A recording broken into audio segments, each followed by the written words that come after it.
السلام علیکم۔ الف لیلہ کے مشہور اور دلچسپ قصوں میں سے ایک قصہ ہندباد اور سندباد، جس میں سندباد جہازی کے 7 سفرنامے بیان کیے گئے ہیں۔ ان میں سے تیسرے اور چوتھے سفرنامے کا احوال۔ سندباد جہازی کا تیسرا سفر۔ تیسرے روز پھر ہندباد شام کو سندباد کے محل میں پہنچا۔ کھانے کے بعد سندباد نے حالات سفر کہنے شروع کیے۔ گو میں نے عہد کر لیا تھا کہ اب سفر نہیں کروں گا، لیکن گھر کے راحت و آرام نے صعوبت سفر بھلا دی تھی، اس لیے میں پھر باہر جانے کو تیار ہو گیا۔ مختلف قسم کا اسباب تجارت اکٹھا کیا اور ایک جانے والے جہاز میں سوار ہو گیا۔ شروع میں ہم آسانی سے سفر کرتے رہے اور جگہ جگہ اپنے مال کی خرید و فروخت۔ کافی نفع بخش سفر تھا۔ آخر ایک روز کپتان نے بتایا کہ ہم راستہ بھول گئے ہیں۔ چنانچہ کئی روز تک ہمیں کوئی جزیرہ یا ساحل نہیں ملا۔ پریشانی تھی لیکن زیادہ نہیں، کیونکہ سمندر ساکت تھا اور ہوا موافق۔ ایک روز ہمیں ایک جزیرہ نظر آیا۔ ہم خوش ہوئے کہ آخر کسی راہ پر ضرور آ گئے ہیں۔ جب جزیرے کے قریب پہنچ کر لنگر ڈالا تو معلوم ہوا کہ یہ مردم خور کا جزیرہ ہے۔ جلد ہم نے لنگر اٹھائے اور چاہا کہ بھاگ جائیں، لیکن مردم خور ہمیں دیکھ چکے تھے اور اپنی کشتیاں لے کر ہمارے جہاز پر حملہ آور ہوئے۔ رسا کاٹ ڈالا، بادبان کو پھاڑ دیا۔ آخر ہم مغلوب ہو گئے اور وہ لوگ ہمارے جہاز کو جزیرے کے کنارے پر لے آئے۔ ہم سب کو گرفتار کر کے ایک غار میں بند کر دیا، جس میں لاتعداد انسانوں کی ہڈیاں پڑی ہوئی تھیں اور بدبو کی وجہ سے ٹھہرنا مشکل تھا۔ تھوڑی دیر میں ایک بڑا مردم خور آیا جو بہت گراں ڈیل ہیکل نما آدمی تھا۔ اس نے ہم میں سے ہر ایک کو اٹھا کر جانچا اور دیکھا کہ موٹا کون ہے۔ دیکھ بھال کر جہاز کے کپتان کو لے گیا اور اپنے ساتھیوں سے کچھ کہا، جس کا مطلب یہ معلوم ہوتا تھا کہ اس کے کباب بناؤ۔ جب وہ کپتان کو لے کر چلا تو ہم زارو قطار رونے لگ گئے کہ باری باری ہم سب کا یہی حشر ہونا ہے۔ صبح کو وہ جنگلی لوگ بہت سے جنگلی پھل ہمارے پاس ڈال گئے، لیکن یہاں سامنے موت کھڑی نظر آ رہی تھی۔ کھانا کون کھاتا؟ ہم سب ان کی طرف متوجہ نہیں ہوئے تو ان لوگوں نے زبردستی ہمارے منہ میں پھل ٹھونس دیے اور مجبور کیا کہ کھائیں۔ ہم سارا دن رونے میں ہی صرف کر گئے۔ شام کو وہ سردار پھر آیا اور ایک آدمی کو چھانٹ کر لے گیا اور کمبخت مل کر اس غریب کو کھا گئے۔ رات کو ہم لوگوں نے مشورہ کیا کہ موت سے تو بہرحال رہائی ممکن نہیں ہے، پھر کیوں نہ فرار کی کوشش کی جائے۔ بچ کر نکل گئے یا رہ گئے، یہ قسمت کے ہاتھ میں ہے۔ یوں سبھی ایک ایک کر کے بھون کر کھائے جائیں گے۔ تجویز منظور ہو گئی اور ہم دن بھر ادھر ادھر گھوم کر لکڑیاں جمع کرتے رہے تاکہ کوئی معمولی سی کشتی تیار کر لیں۔ رات کو ہم نے ڈنڈے باندھ کر کچھ کشتیاں بنا لیں اور جب وہ سب سو گئے تو ہم اٹھے اور کباب بنانے والی سلاخ کو خوب گرم کیا، اور وہ سردار جہاں سو رہا تھا خاموشی سے اس کے پاس جا کر اس کی آنکھوں میں گھسا دی۔ درد کی شدت سے وہ چلانے لگا۔ ہم کشتیوں میں بیٹھ کر بھاگے۔ چاروں طرف وہ مردم خور جمع ہو گئے اور پتھروں کی بارش کر دی۔ شاید وہ کشتیاں غرق بھی ہو گئیں اور کچھ جو ذرا دور ہو گئی تھیں ان کی زد سے بچ گئیں۔ دوسروں کا کیا حال ہوا معلوم نہیں۔ میں جس کشتی میں سوار تھا وہ موجوں کے بہاؤ سے ایک دوسرے جزیرے کے کنارے سے جا لگی۔ ہم اتر کر جزیرے میں پہنچے اور دم لینے کو ایک درخت کے نیچے لیٹ گئے۔ چونکہ تھک کے چور ہو چکے تھے اس لیے لیٹتے ہی نیند آ گئی۔ معلوم نہیں کب سوئے۔ جس وقت میری آنکھ کھلی اور چرچر کی آواز محسوس ہوئی اس وقت رات ہو چکی تھی۔ پھر چاند کی روشنی میں نے غور سے دیکھا تو معلوم ہوا کہ میرا ایک ساتھی کو اژدہا نگل رہا ہے اور چرچراہٹ اس کی ہڈیاں ٹوٹنے کی۔ یہ حالت دیکھ کر میرا بدن شدت خوف سے سرد ہو گیا اور میں سر سے لے کر پاؤں تک کانپ اٹھا۔ آہستہ سے اپنے دوسرے ساتھی کو بیدار کیا اور ہم دونوں بھاگ کر ایک درخت پر چڑھ گئے، لیکن اژدہا نے ہمارا تعاقب نہیں چھوڑا، وہ بھی درخت پر آ گیا۔ میں تو کود کر بھاگا لیکن میرا ساتھی اژدہا کے ہاتھ لگ گیا، وہ اس کو بھی کھا گیا۔ میں جوں توں کر کے کشتی تک پہنچا اور اسی میں پڑا رہا۔ رات بھر دعائیں کرتے گزر گئی۔ صبح کو کشتی میں نے سمندر میں چھوڑ دی اور پھر قریب مجھے ایک جہاز جاتا ہوا نظر آیا۔ میں نے اپنی چادر ہوا میں گھمائی۔ زندگی کے دن باقی تھے۔ اہل جہاز نے مجھے دیکھ لیا۔ جہاز میرے قریب لائے اور مجھے سوار کر لیا۔ اس جہاز کا کپتان وہی تھا جس کے ساتھ میں نے دوسرا سفر کیا تھا۔ وہ پرتپاک سے ملا، کل حال دریافت کیا اور بڑی محبت سے سلامتی جان کی مبارکباد دی اور کہنے لگا، خدا کا شکر ہے تم مل گئے، تمہارا وہ مال اب تک میرے پاس امانتاً موجود ہے۔ جو پچھلے سفر میں رہ گیا تھا۔ میں نے خدا کا شکر ادا کیا، اس نے نہ صرف میری جان بچائی بلکہ میرا مال بھی عطا فرما دیا۔ میں نے اپنا مال لیا اور مختلف ملکوں میں فروخت کرتا ہوا سلہٹ پہنچا، وہاں سے اور مختلف چیزیں خرید لیں اور اپنے وطن واپس آ گیا۔ گو مصیبتیں تو بہت زیادہ پڑیں، لیکن میں نے بھی منافع اتنا حاصل کر لیا کہ اگر زندگی بھر بیٹھ کر کھاتا تو کافی تھا۔ چنانچہ اس مرتبہ میں نے ارادہ کیا کہ اب گھر سے باہر قدم نہیں رکھوں گا۔ سندباد نے 100 دینار کی تھیلی ہندباد کو دی اور کہا کہ اگلے دن آنا تاکہ چوتھے سفر کے حالات سنے۔ سندباد جہازی کا چوتھا سفر۔ حسب معمول شام کو ہندباد پھر سندباد کے گھر کہانی سننے کو آیا۔ کھانے سے فارغ ہو کر سندباد نے کہا کہ میری کہانی تیسرے سفر کی یہ تھی کہ میرا تو ارادہ ہی نہیں تھا سفر کرنے کا، لیکن پھر اچانک بیٹھے بیٹھے میں مجبور ہو گیا۔ کچھ روز راحت اور آرام سے گزرے تھے تو پھر سفر کی دھن مجھ پر اچانک سوار ہو گئی۔ چنانچہ میں نے تجارتی مال فراہم کیا اور ایک اچھے جہاز میں روانہ ہو گیا۔ ہم نے بہت سے نئے جزیرے دیکھے، مال کی خرید و فروخت کی اور معقول منافع اٹھاتے بڑھتے چلے گئے۔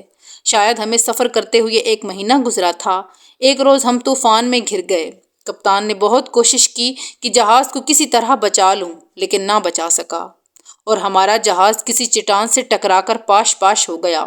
ہم لوگ سمندر میں گر گئے اور اپنے بچاؤ کے لیے جدوجہد کرنے لگے۔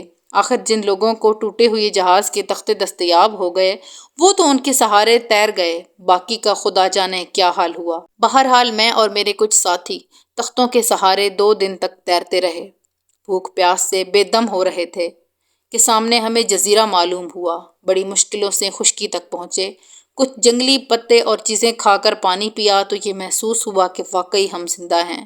کچھ دیر دم لینے کو لیٹے رہے، پھر آبادی کی تلاش میں آگے بڑھے۔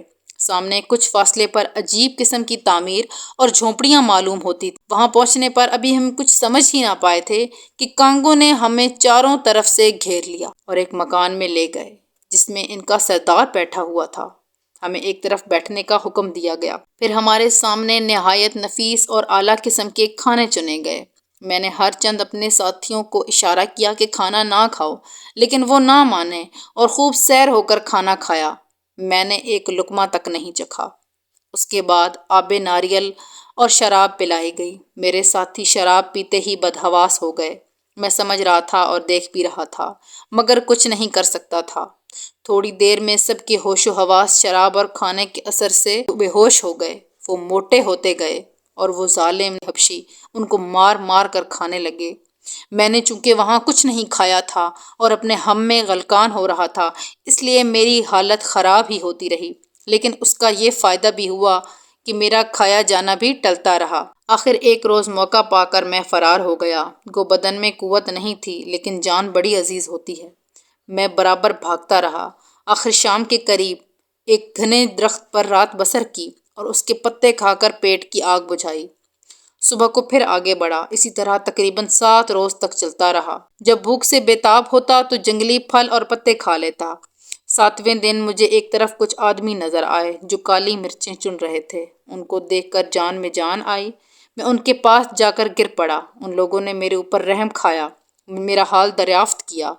میں نے اپنی داستان مصیبت سنائی۔ ان لوگوں نے مجھے اطمینان دلایا اور کچھ کھانے کو دیا۔ جب میری حالت ٹھیک ہو گئی تو میں نے بھی ان کے ساتھ مرچیں توڑنی شروع کر دیں۔ کئی روز کے بعد جہاز پر سوار ہو کر ان کے ملک میں پہنچا۔ وہاں جا کر میں نے دیکھا لوگ زین بنانا نہیں جانتے اور گھوڑے کی ننگی پیٹھ پر سواری کرتے ہیں۔ میں نے ایک زین تیار کی اور ان کے بادشاہ کو پیش کیا اور اس کا طریقہ استعمال بتایا۔ بادشاہ بہت خوش ہوا، مجھے بہت انعام و اکرام دیا اور اپنے ایک امیر کی لڑکی سے میری شادی کر دی۔ میری بیوی کافی خوبصورت تھی۔ میں اس کے ساتھ چین سے زندگی بسر کرنے لگا۔ میرے پڑوس میں ایک بڑا شریف آدمی رہتا تھا۔ میں اس سے بہت مانوس ہو گیا۔ وہ بھی بڑی محبت سے پیش آتا تھا۔ اتفاقاً اس کی بیوی بیمار ہو گئی اور مر گئی۔ میں نے اس کو تسلی دی تو وہ کہنے لگا، بھائی میں بھی اب کچھ دن کا مہمان ہوں۔ مجھے تعجب ہوا اور میں نے کہا کہ تم خدا کے فضل سے تندرست ہو، کیوں اتنے مایوس ہوتے ہو؟ تو وہ بولا، تم نئے آدمی ہو اور یہاں کے مراسم نہیں جانتے۔ ہماری قوم میں یہ دستور ہے کہ شوہر مر جائے تو بیوی کو اور بیوی مر جائے تو شوہر کو مردے کے ساتھ ہی دفن کر دیتے ہیں۔ یہ سنتے ہی میرے ہوش جاتے رہے کہ اچھا نکاح کیا۔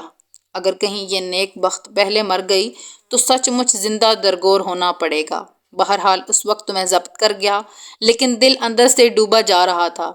تھوڑی دیر میں اس کا جنازہ اٹھا۔ سب لوگ میت کو لے کر ایک بہت بڑے غار کے پاس آئے، پھر اس کا منہ کھولا اور میت کو اس میں ڈال دیا۔ اس کے بعد اس کے شوہر کو 7 روز کا کھانا اور پانی دے کر غار میں اتار دیا اور غار کا منہ بند کر کے چلے آئے۔ میں نے بادشاہ سے مل کر اس بیہودہ رسم کو روکنے کی التجا کی اور بہت خوف خدا بھی اس کو کروایا، لیکن اس نے کہا، یہ قدیمی رسم ہے، بند نہیں ہو سکتی۔ اگر میں مر جاؤں یا میری بیوی مر جائے تو ہم بھی اس قانون کی پابندی سے نہیں بچ سکتے۔ مایوس ہو کر لوٹ آیا اور دل میں طے کر لیا کہ اس ناہنجار ملک سے بھاگنا چاہیے۔ میں اسی فکر میں تھا کہ اتفاقاً میری بیوی بیمار ہو گئی اور دوسرے روز ہی مر گئی۔ بادشاہ خود تعزیت کرنے کے لیے آیا، لیکن میرا حال نچلا تھا۔ بہرحال جنازہ تیار ہوا، سب غار پر پہنچے۔ پہلے میت ڈالی گئی اور اس کے بعد مجھے بھی اس ناہنجار بیوی کے پیچھے غار میں دھکیل دیا گیا۔ غار میں اس قدر بدبو اور اندھیرا تھا کہ میرا دم گھٹنے لگا، لیکن کیا کر سکتا تھا۔ پہلے تو بیٹھ کر بہت رویا اور جب جی ہلکا ہو گیا تو ایک طرف تھوڑی سی جگہ صاف کر کے وہاں بیٹھ گیا اور خدائے رحیم سے دعا کرنے لگا کہ مجھے اس مصیبت سے نجات دے۔